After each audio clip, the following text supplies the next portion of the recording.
Hello and welcome back to another episode of Goddess of Crypto.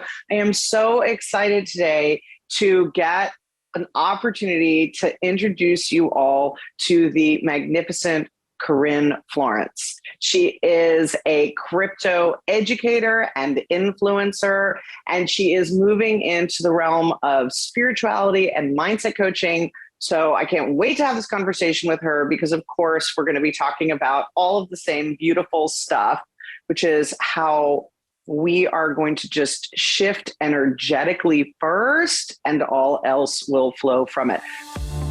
The sacred divine feminine is creative, abundant, flowing, receiving, and disruptive. And the new energy of money, including cryptocurrency, decentralized finance, NFTs, and even the metaverse, is all these things too.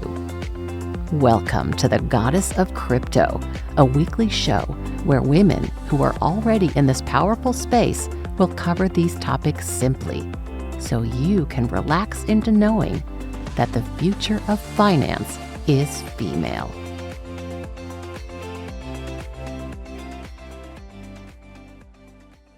So welcome. Thank you so much for having me here. I'm very excited. I love talking to you. Like my energy just lights up. Thank you so much. That's beautiful. Yeah, Corinne and I got to meet in person at a crypto event where she was speaking on a panel talking about different influencers and how to do marketing.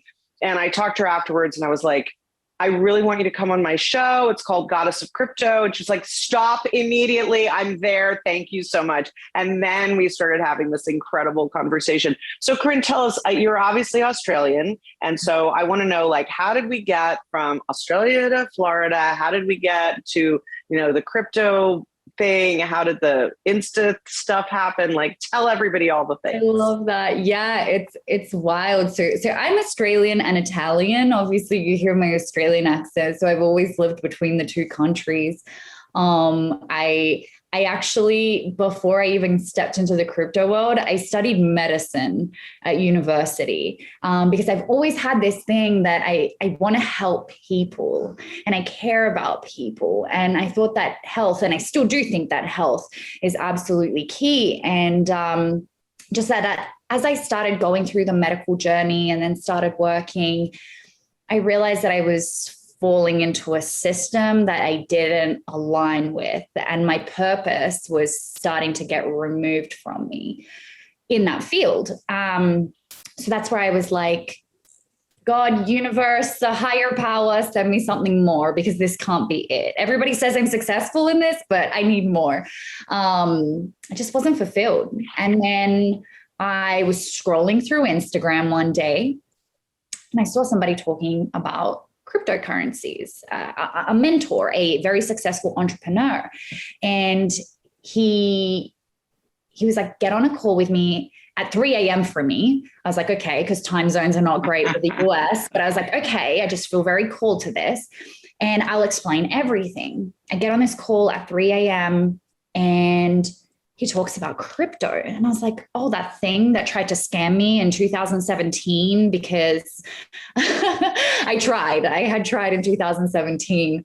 And he was like, yes, but this time you're going to do it with the right mentorship. You're going to learn about crypto with people that have consistent results. And I was like, you know what? You're more successful than me. You live the type of lifestyle that it is that I want to live. So just tell me the steps and I'll follow. And I did. So I started learning about cryptocurrency through him and a whole platform, which now I'm an educator on as well, where I teach cryptocurrencies. And it just shifted my whole world. I was able to quit the corporate, the medical field, and everything it is that I was doing. And I was just able to start creating an income online. But what made me really fall in love with the crypto space, it's not just the trading, the investing, all of that. It's this movement. It's this helping now people understand that cryptocurrency is the next logical step in the evolution of how we exchange money. And there's just so many layers to it. I love that money was already energy. Now with cryptocurrency, it's even more energetic. I love the fact. And I think of it as feminine energy. Because crypto is disruptive, it's revolutionary, it's about flow, it's very creative. All of those things are feminine energies. So that is absolutely, when I got my Goddess of Crypto download, the one that knocked me off my bike and got me started on, like I want to educate women and I want to speak about this stuff in plain English. When all of that happened, that was the connection, because I was doing all this sacred divine feminine work. And it was like, oh, I'm going to move over here. No, this is the work. This is this process. So I'm totally, utterly with you. I know we're like so simpatico about this. Okay, keep going. Exactly. I just felt like this aligns with me so much. This is where I get to really help people. This is where I get to really create an impact, both at an understanding level and evolutionary level, but obviously also the money side of things, because reality is that we do live in a world where we need money. Money provides power, money provides health, money provides many, many things. And I just felt so aligned with it. And I love that you already brought in the feminine energy side of things, because when I first started, I was learning from a lot of men. And so I was taught trading in crypto from a very masculine energy until I then really started diving into it. And I started learning Fibonacci sequence. I started learning crypto astrology. So financial astrology is something that I'm really passionate about. I'm still learning and growing in that field, but I love it. And it just started to connect all these things of, we're looking at a flow, we're looking at human emotions, we're looking at this feminine energy. And that's where now I'm really stepping into this spiritual side of things, this feminine energy side of things, and really removing the masculine. And it has helped me also feel personally, on a personal level, so much more aligned with this. And I'm excited. I feel like we're just at the beginning of a huge, huge movement. And that's why I totally agree with that. I love connecting with women like you, because I think we're on the same mission. I agree. Absolutely. And we could tell, like, not only did we both have the exact same shade of hair, in case you're listening instead of watching this podcast. We were just like, we were like soul sisters immediately. I loved it. So I want to talk about some of the stuff that you said. So first of all, I feel, so I'm going to remind everybody, because I know a lot of you know this already, but I know that not everybody does.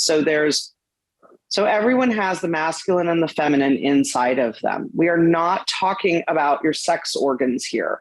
We are not talking about how you identify as a male or a female. We're talking about the idea of these yin and yang energies. And as I have said a couple times, like the yin and the yang create a circle. The yin is basically a teardrop that takes up the bottom half of the circle and it's curved. The yang is the opposite side of that teardrop, but so a mirror image of it. But inside of the yin and inside of the yang are a drop of each of the opposing force. So there is that, like, each half makes up the whole, and then each half contains the other half. So that's the beauty of this idea of the masculine and the feminine energies. Both of those things are contained inside of us. So that's the first piece. And when it comes to, I had this real hit when you were talking, Corinne, about the way that men do money versus the way that women do money. Men do money in a way of, like, he who dies with the most toys wins. And so as the man is accumulating, it's like, how much can I get inside of the money game? You know, I had this woman, Jules, on a couple of months ago, who runs this women in cryptocurrency group on Facebook. And like when I got in there, there were like 3,000 women, and now there are like over 10,000 women. And Jules, she goes by Jules of Crypto, and she's just really a wonderful person. She's also a single mom. And she said all of these women were coming in and they were like, you know, they're saying, not when Lambo, which is, if you haven't listened to my crypto vocabulary episode, people, please do. So when Lambo is like, when am I going to get a Lamborghini? And the women were saying, you know, when college education for my kid, when family vacation for my people. So their goals were very, very different from he who dies with the most toys wins. And I was thinking about energetically, like when women layer their feminine energy onto the feminine energy of the crypto concept, it's about how many people can I help? How many people will this support? How can we expand energetically? And then the other thing that I just wanted to mention is you talked about the Fibonacci series, and I assume you know this, but not everybody's going to know what the Fibonacci series is. So the Fibonacci series is a series of numbers that is divisible only by itself. So 1, 3, 5, 7, 11, 13, etc. And it creates, when you map it out, the Fibonacci spiral that is created looks like a nautilus shell. And this is one of the basic sacred geometry forms. So I've studied sacred geometry for over 25 years. And the Fibonacci series is one of the very first things I heard about, because it is also like you can translate from the Fibonacci series into music as well as into math. And so the idea of the music of the spheres is literally like the sacred geometry of the, you know, the musical world. And then you've got the math part, and like you can overlay the spiral of the Fibonacci series onto the golden mean triangle, onto it maps with the stars in Orion's belt. It maps with the Great Pyramid and the 3 pyramids itself. It's really like, there's so much stuff. And the Fibonacci spiral is seen in nature as well, because all sacred geometry is seen in nature. And for me, one of my first principles that I acquired after my own spiritual awakening was the seed of life, or the flower of life. Now, I'm wearing a bracelet right now that is covered with seeds of life, which are basically 8 interlocking circles that create what looks like a flower, but it's a small flower. And then the flower of life isn't, 7 interlocking circles. Instead of the 7 interlocking circles, the flower of life is actually 144 interlocking circles. And it repeats this pattern over and over. You can just look up flower of life. There's a floweroflife.com. You can go and learn all of this stuff. It's really powerful. But the flower of life and the seed of life, the Fibonacci series, is a different set of sacred geometry, but they will map on top of each other as well. So the idea that this is used in stocks, the idea that this is used to predict stocks was really interesting to me, because as a spiritual person and as a sacred geometry person, I'm like, let me know more about this. Like, this is really interesting. So, and yet it's a very masculine approach, because the way that they explained the Fibonacci sequencing and the way that it is used to predict stocks, I found very dead, actually. I found it to be very, it was very unappealing. Whereas the idea of the Fibonacci spiral and the idea of the nautilus, I have ammonites on my altar because I love the Fibonacci spiral having appeared in nautilus shells and then being locked in stone forever. And then they polish it up and they're just gorgeous. So I don't know. I mean, I feel like there's a feminine, the Fibonacci numbers themselves and the spiral that's created, the curve, right? The feminine is the curve, the masculine is the line.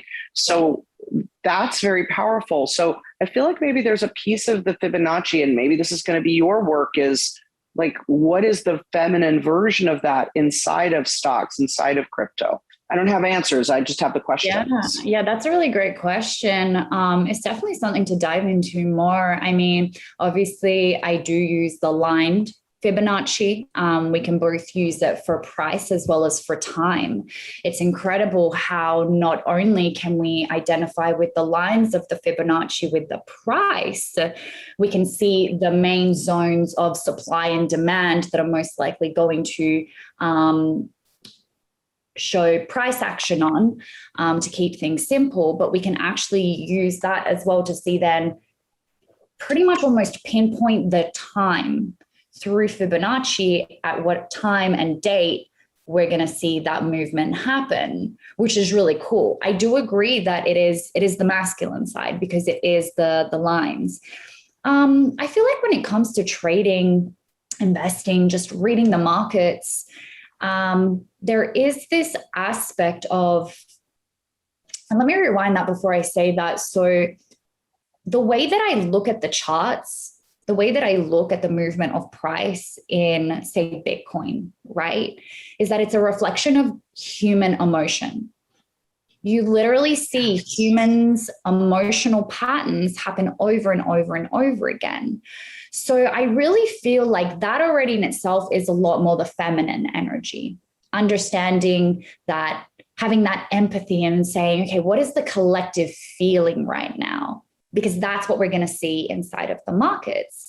However, when we start to then step into the emotional side of things, I feel like this is where the feminine energy really does come out on top, because we can step into that intuition. Like, you can look at charts, you can look at numbers, you can look at the Fibonacci lines, but there's sometimes that you're just looking at a chart and you're like, I just know intuitively what's going to happen. And I feel like that's really the feminine side, which I love stepping into, because sometimes you're like, I can't explain it to you on a chart. I just feel it. Yeah, that's beautiful. That's really, really beautiful. I don't know. Maybe there's a different way of charting. I'm familiar with Marin. I don't remember her last name, but maybe I don't remember. But she does a lot of astrology predictions. Oh, with, yes, Altman. Marin Altman, yeah.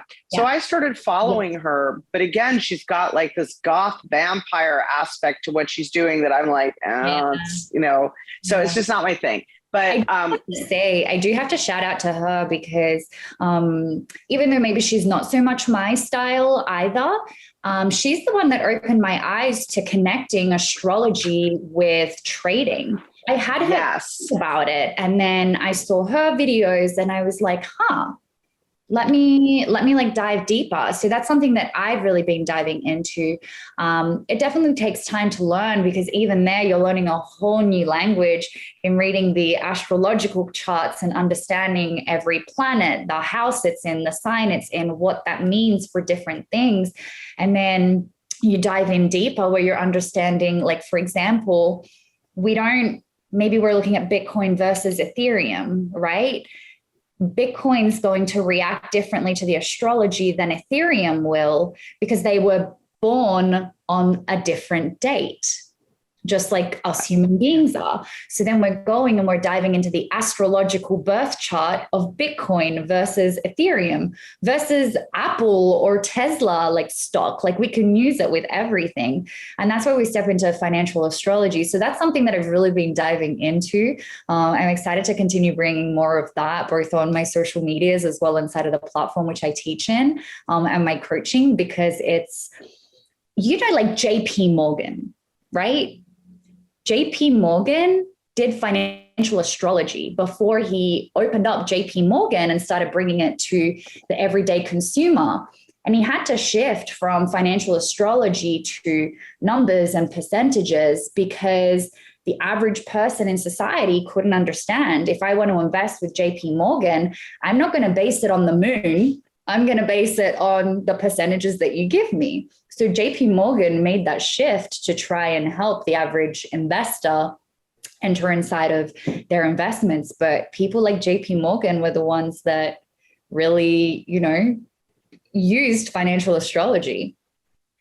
I had no idea about that. That's so fascinating. All right. Shout out to Marin Altman from me too, because that's really why I tracked her down, because I was like, what do you mean you're predicting astrology with, using astrology to predict financial futures or money or whatever? Like, I want to know more. So she was the person that somebody had seen her speak and told me about it at a party. And I was like, okay, got to go find this lady.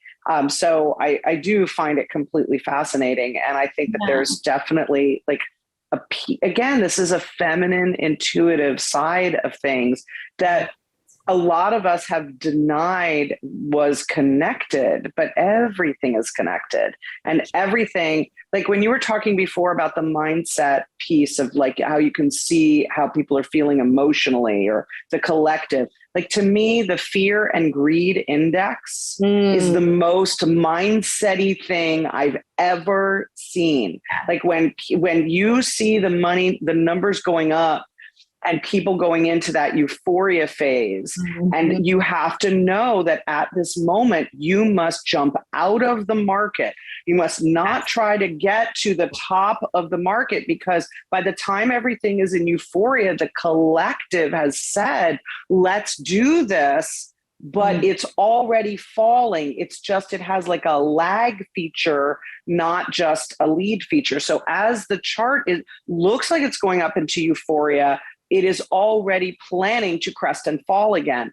So you have to get out then, which is an exact opposite reaction. And I will pause very quickly to say, this show is never financial advice. You always do your own research.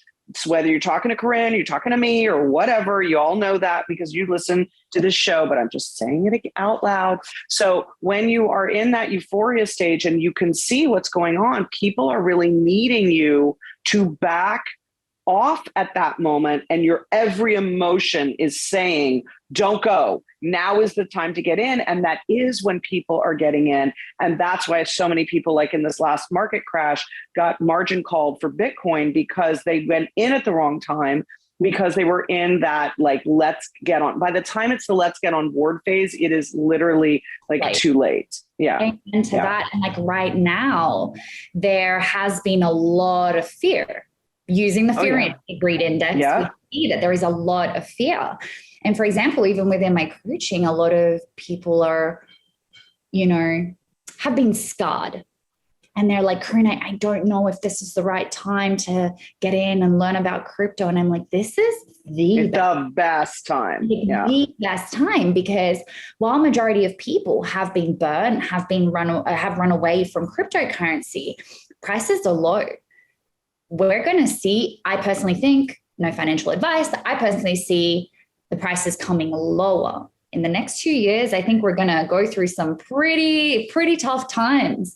And this is the best time, because not only can you invest to hold for the longer period of time at lower prices, but if you're then actively trading, leverage trading, these are incredible times to see a less volatile market and be able to come out more profitable, but then in the long run have built the skills so that when the next bull run comes, when prices go absolutely crazy after the next Bitcoin halving, which is predicted to be around 2024, start of 2024, you're prepared. You have the skill, you have the understanding. And that's where you can really go and make some pretty life-changing money.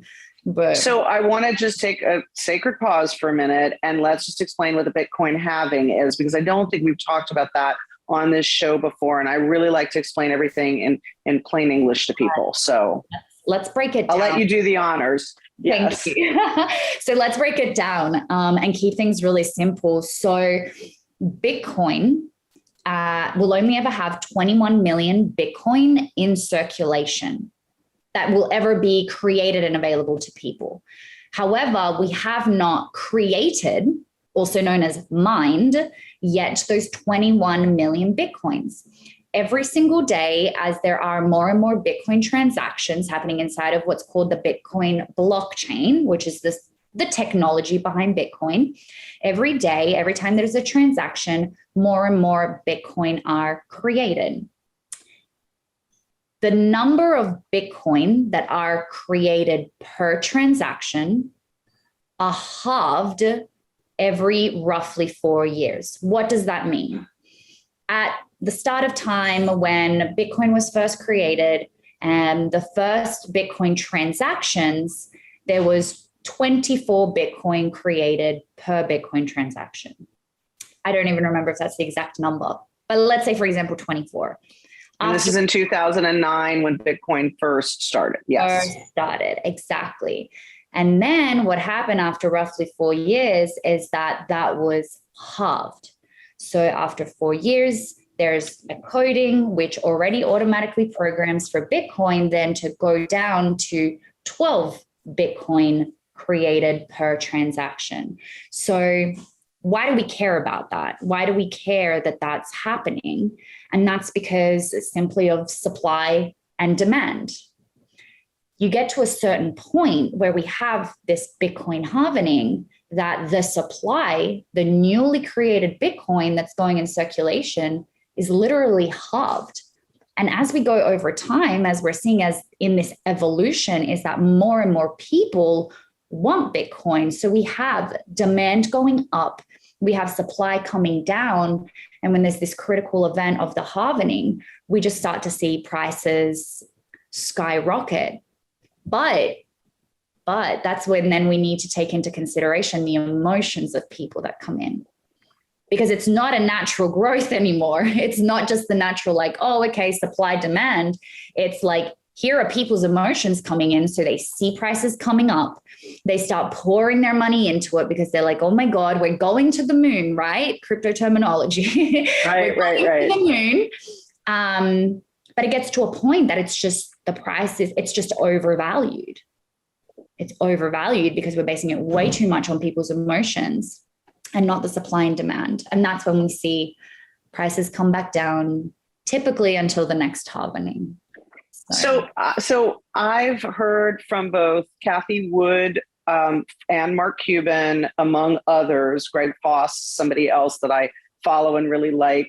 Cathie Wood owns ARK Investments. She's very much like a money manager, asset manager. Mark Cuban is, Mark Cuban. So, but all of these people are basically like major money people. They've all said they expect to see Bitcoin at somewhere between $500,000 and $1 million per coin over the next 20 years. Mm-hmm. And they're not always willing to put that kind of a timeline on it, but they really think that those numbers are going to be the case because of, as you're saying, supply and demand. And I know that like the 19 millionth Bitcoin was minted in the last, I think, like over the summer, like late summer or something. They hit 19 million. Is that correct? Oh, that we hit 19 million? Yeah. Yeah. So there's 2 million Bitcoin that have left to be mined.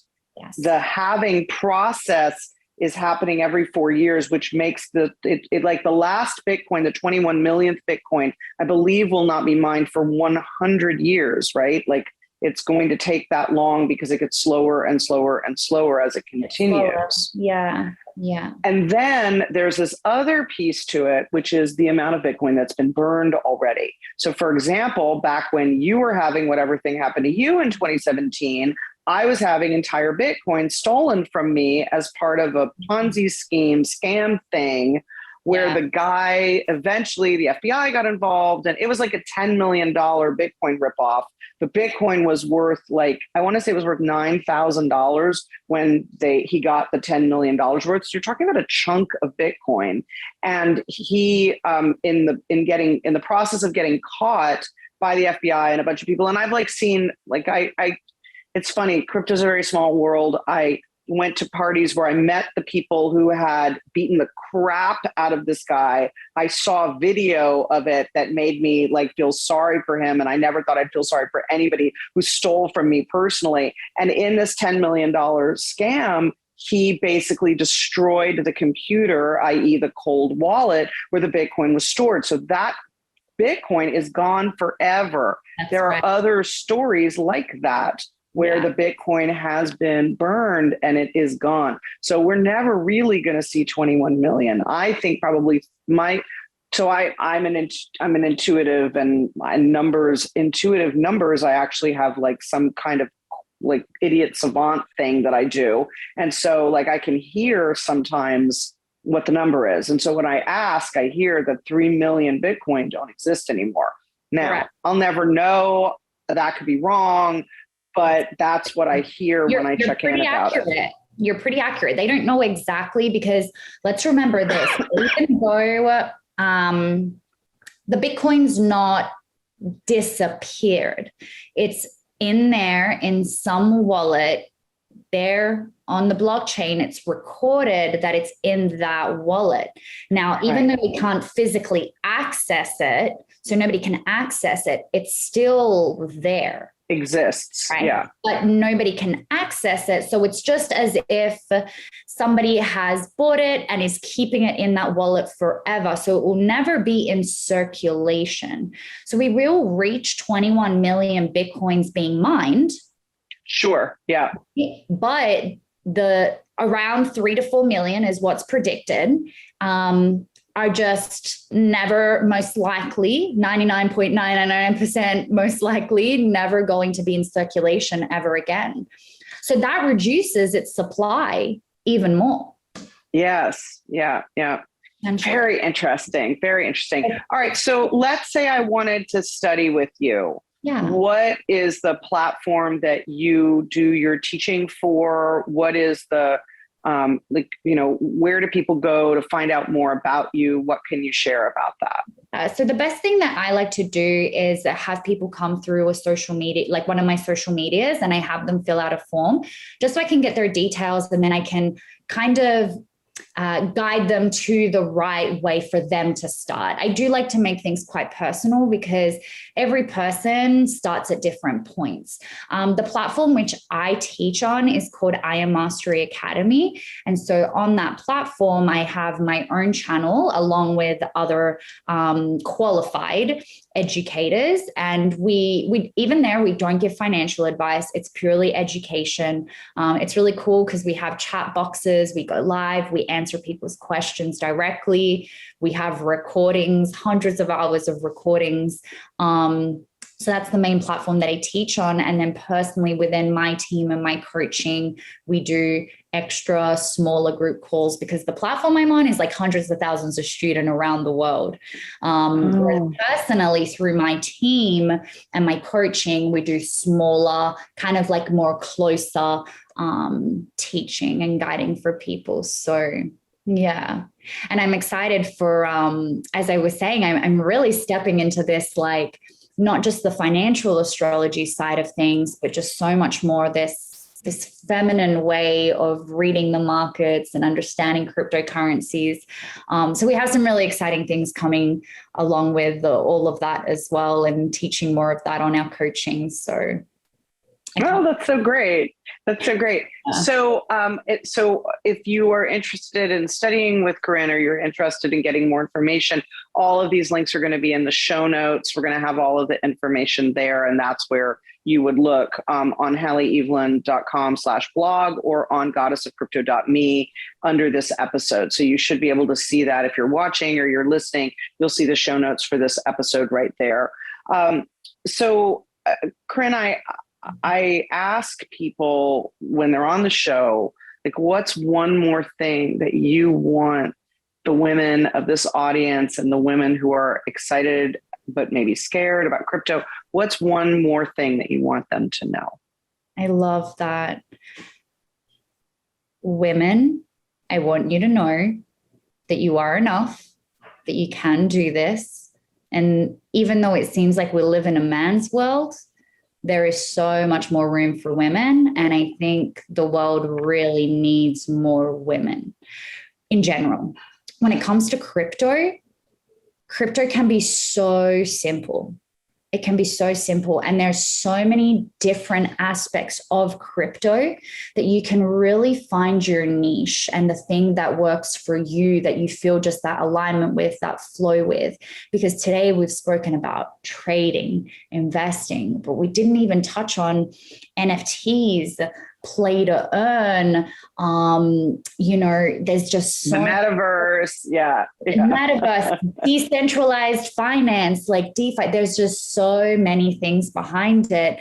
So there's room for everyone. It can be simple. What I can say is if you're finding it complex, find a woman coach. Because have you ever read the book or heard of Men Are Like Waffles, Women Are Like Spaghetti? No. Oh my God. Okay, I have to share this. So biologically, we think differently. Sure. We just think and process information in different ways. Men are like, the waffles, they have like the little squares on top. Men, sure. The lines versus the curves. Yes. They literally think one thing at a time. So like instead, women, imagine just a plate with spaghetti all over it. We have a million different thoughts. We're multitasking, doing a million things all at the same time. We're a lot more in flow versus a step by step by step by step by step, right? So why I say find a woman coach is because she might be the one that can help you step into that, just the way that you receive and process information. So, but hey, honestly, if I can do it, anybody can. I'm telling you. I love that. I love that so much. All right, Corinne, thank you so much for being a guest on Goddess of Crypto today. Thank you so much. It's been a pleasure. Always love connecting. If you liked this episode, please like it, comment on it, and review it. We would love more reviews on iTunes and on YouTube and on all your favorite platforms. And please share this with the women in your world, your wives, your mothers, your daughters, your sisters, your girlfriends, anybody that you want to see succeed. And remember, the future of finance is female. I'll see you next time.